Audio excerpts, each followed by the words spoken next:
بسم اللہ الرحمن الرحیم۔ السلام علیکم، میں آپ کا میزبان سمیع ابراہیم۔ تازہ ترین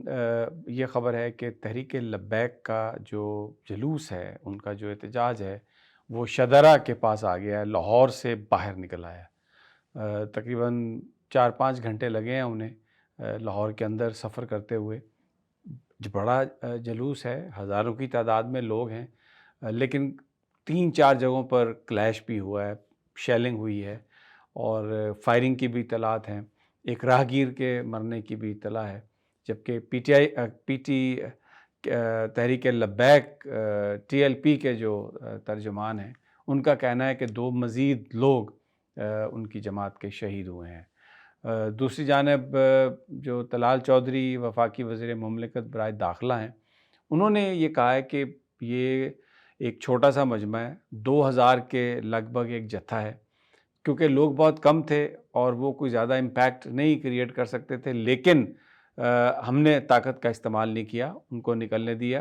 ہم جب چاہیں ہم انہیں روک سکتے ہیں، اور لیکن چھوٹا سا وہ جتھا ہے، کوئی پریشانی نہیں ہے، اس لیے ہم نے طاقت کا استعمال نہیں کیا۔ لیکن پرچے درج کر لیے گئے ہیں۔ انس رضوی اور سعد رضوی 2 بھائی ہیں جو علامہ خادم حسین رضوی مرحوم کے صاحبزادے ہیں، ان کے خلاف اقدام قتل اور اس کی FIR درج کر لی گئی ہے۔ تو ابھی کیونکہ مجمع ہے، بہت بڑی تعداد میں لوگ ان کے ساتھ ہیں، سعد رضوی قیادت کر رہے ہیں، انس رضوی بھی ان کے ساتھ ہیں، اور بھی تحریک لبیک کی پوری قیادت وہاں پر ان کے ساتھ ہے، تو شاید پولیس ابھی تو انہیں گرفتار شاید نہ کرے، یا ان کا کیا پلان ہے، آئی ہیو نو آئیڈیا۔ لیکن طلال چودھری صاحب نے یہ بات کہی ہے کہ ہم بالکل کسی کو بھی قانون کو ہاتھ میں لینے کی اجازت نہیں دیں گے، اور جو جتھے ہیں وہ ریاست کو، حکومت کو ڈکٹیٹ نہیں کر سکتے۔ ایک سوال بہت سارے لوگ سوشل میڈیا پہ کر رہے ہیں، ان کا یہ کہنا ہے کہ اگر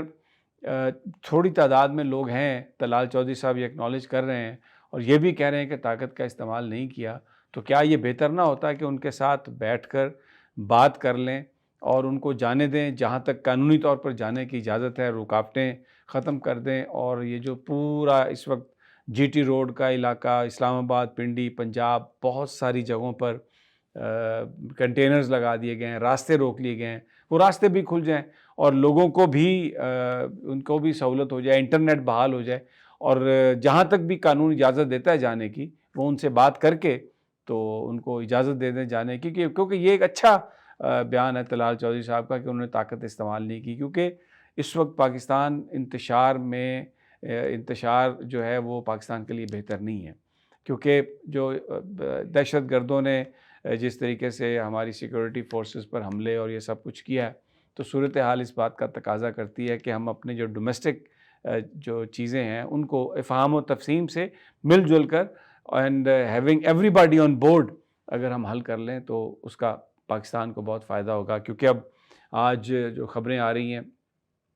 ٹرمپ اور مودی کی ٹیلی فونک کنورسیشن بھی ہوئی ہے۔ مودی نے ٹویٹ کیا ہے کہ میں نے اپنے دوست ڈونلڈ ٹرمپ سے گفتگو کی ہے اور ان کو مبارکباد دی ہے جو امن کا معاہدہ ہوا ہے غزہ کے مستقبل کے حوالے سے حماس، اسرائیل اور امریکہ کے بیچ، اور اس کے علاوہ گفتگو میں دیگر معاملات بھی ڈسکس ہوئے، اور صدر ٹرمپ نے اور ان کے بیچ جو ٹریڈ کے معاملات ہیں اس میں خاصی حد تک یہ دعویٰ ہے انڈین حکام کا کہ ہم نے معاملات کو بہتر اچیو کیا۔ تو یہ ایک سچویشن ایک اور ڈیولپ ہو رہی ہے۔ دوسری جانب افغانستان کے وزیر خارجہ ملا متقی جو ہیں وہ انڈیا میں ہیں، اور انڈیا نے افغانستان میں اپنی ایمبیسی کو دوبارہ کھولنے کا اعلان کر دیا ہے۔ تو یہ پاکستان کے اور افغانستان کے بڑے دیرینہ تعلقات، اور پاکستان کتنے سالوں تک، کتنی دہائیوں تک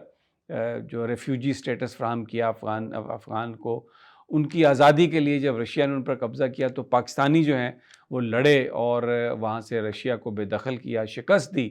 جس پر افغانوں کو، افغانستان کو آزادی حاصل ہوئی، اور مجاہدین کے بہت سارے لیڈر، پھر طالبان کے بہت سارے لیڈر پاکستان کے اندر رہے، ان کی نقل و حرکت رہی، بلکہ جو کوئٹہ شورا جس کا نام لیا جاتا تھا، جو پورا کنٹرول کرتی تھی طالبان کو، وہ بہت، اس کا نام ہی کوئٹہ شورا تھا، تو وہ بلوچستان میں وہ موجود رہے۔ تو لوگ پاکستان میں اس بات پر غمگین ہیں کہ افغانستان اور پاکستان کے تعلقات اگر خراب ہوں تو، اور پھر خاص طور پر اگر ان کے انڈیا کے ساتھ تعلقات بہتر ہو جائیں، تو یہ ہمارے لیے ایک بڑی ایک پریشان کن صورتحال ہے، کیونکہ ویسٹرن بارڈرز بہت عرصے تک پاکستان کے لیے وہاں پر جو سیکیورٹی فورسز کو بھی ڈپلوائے نہیں کیا جاتا تھا زیادہ بڑی تعداد میں، کیونکہ افغانستان اور افغانوں کی موجودگی جو ہے وہ پاکستان کی سیکیورٹی کی ضمانت تھی۔ پھر ایک کنٹروورسی چلی ہوئی ہے اس وقت سوشل میڈیا پر کہ کس طریقے سے طالبان آئے، جو تحریک طالبان پاکستان کے لوگ ہیں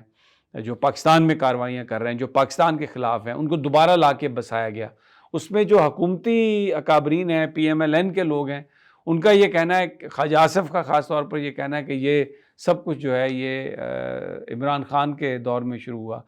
جبکہ بہت سارے میں دیکھ رہا تھا حامد میر صاحب کا پروگرام، ان کے کلپس، رانا ثناء اللہ صاحب کے جو بیانات ہیں ان کے کلپس چل رہے ہیں، جس میں وہ کہہ رہے تھے کہ طالبان سارے برے نہیں ہیں، ان میں سے اچھے لوگ بھی ہیں، ان کی ساتھ بات ہونی چاہیے، ان کو یہاں پہ لانا چاہیے۔ اور پھر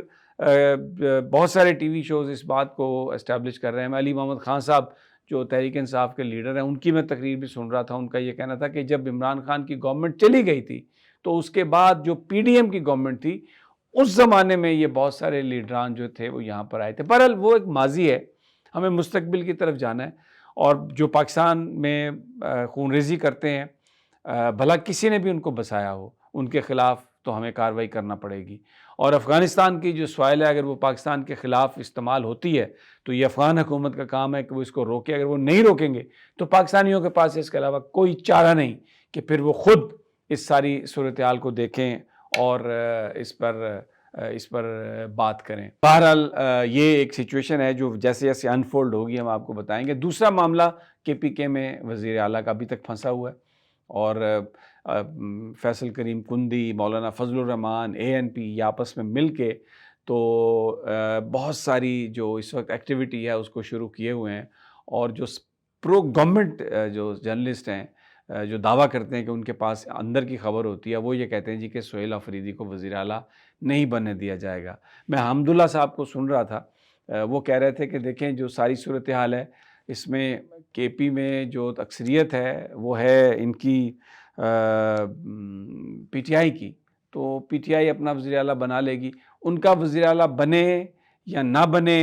علی امین کا استعفیٰ منظور ہو یا نہ ہو، تحریک انصاف نے جو پولیٹیکل گیم ہے، یہ حمداللہ صاحب کا کہنا ہے کہ بہت احسن انداز میں اس کو کھیلا ہے۔ تو بہرحال یہ ایک پالیٹکس میں ہے، یہ جنگ چل رہی ہے۔ ابھی علی امین کا استعفیٰ منظور نہیں ہوا، لیکن وہ ڈی آئی خان پہنچ گئے ہیں، ان کا بڑا پرتپاک استقبال ہوا ہے وہاں پر، اور جو پی ٹی آئی کے ورکرز ہیں وہ اس بات پر خوش ہیں کہ علی امین گنڈا پور نے جیسے ہی ان کو پیغام ملا انہوں نے استعفیٰ دے دیا اور پارٹی ڈسپلن سے باہر نہیں نکلے۔ لیکن بہت سارے لوگ سارکیسٹکلی کہتے ہیں کہ کیا ضرورت تھی ٹائپ شدہ استعفیٰ بھیجنے کی، اور کیا ضرورت تھی کہ اس میں عمران خان کا مینشن کیا ہے، ایک لیم ایکسکیوز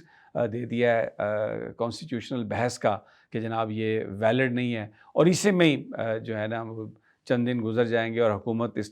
ٹائم کو استعمال کرنا چاہتی ہے اراکین اسمبلی کی جو